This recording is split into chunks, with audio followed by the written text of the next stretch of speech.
রাজধানীর ভাটারায় নূরের চালা সরকারি প্রাথমিক বিদ্যালয় সংস্কার কাজের জন্য 2 লাখ টাকা অনুদান দেয়া হয়। গত 28 জুন এনসিপির নেতা নাহিদ ইসলামের পক্ষ থেকে এই টাকা পৌঁছে দেন এনসিপির ঢাকা মহানগর উত্তরের যুগ্ম আহ্বায়ক ওমর ফারুক। চেক বিদ্যালয় সহকারী প্রধান শিক্ষকের কাছে হস্তান্তরের পরেই অফিস খরচ বাবদ 1 লাখ টাকা দাবি করেন ওমর ফারুক।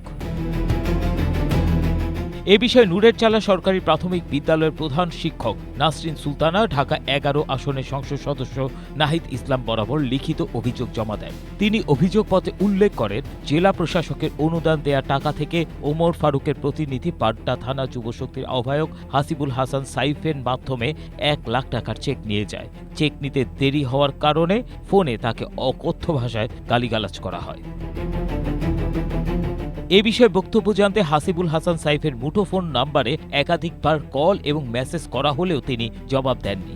অভিযোগের বিষয়ে জানতে চাইলে এনসিপির ঢাকা মহানগর উত্তরের যুগ্ম আহ্বায়ক ওমর ফারুক এশিয়া পোস্টকে বলেন, গত 28/26 তারিখে ডিসি অফিস কর্তৃক অনুমোদিত যে স্কুল সংস্কার বাবদ নূরের চালা সরকারি প্রাথমিক বিদ্যালয়ের স্কুল সংস্কার বাবদ আপনার 2 লক্ষ টাকা চেক একটা অনুদান আসছিল। না ভাই, এটা কোনো এমপি মহোদয়ের অনুদান না ভাই। না, ডিসি অফিসের অনুদান না, এটা কোনো এমপি মহোদয়ের অনুদান না ভাই। এটা একটা ব্যক্তিগত বিষয় নিয়ে আসা হয়েছে। ও আচ্ছা, ব্যক্তিগতটা বলতে কে দিয়েছিল? ডিসি দিয়েছিলেন কি না অন্য কেউ? না, এটা ডিসি মহোদয়ের থেকে আসছে। এমনিতে আপনাদের সামনাসামনি বলবো না, এক সময় দেখা যাবে সামনাসামনি বলবো না। একটু যদি বলতেন যে 2 লাখ টাকার 1 লাখ টাকা আপনার নাকি আপনার দাবি করছিলেন? কিরকম ভাই এটা আসলে? না না, এরকম কিছু হয় নাই তো। তাহলে কিরকম হয়েছিল? আপনি কি লোক পাঠিয়েছিলেন 1 লাখ টাকার জন্য? প্রধান শিক্ষিকা মুখ ফোনে হুমকি দুমকি এরকম কিছু দিয়েছেন? পরে হাসিবুল হাসান সাইফের মাধ্যমে 1 লাখ টাকা গ্রহণ করেছিলেন চেকের মাধ্যমে?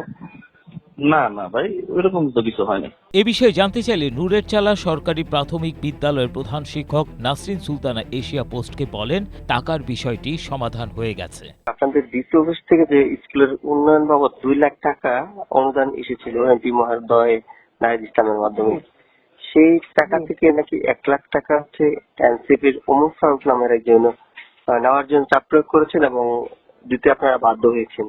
এটা সমাধান হয়ে গেছে। কি হয়েছিল ঘটনাটা একটু বলা যাবে প্লিজ?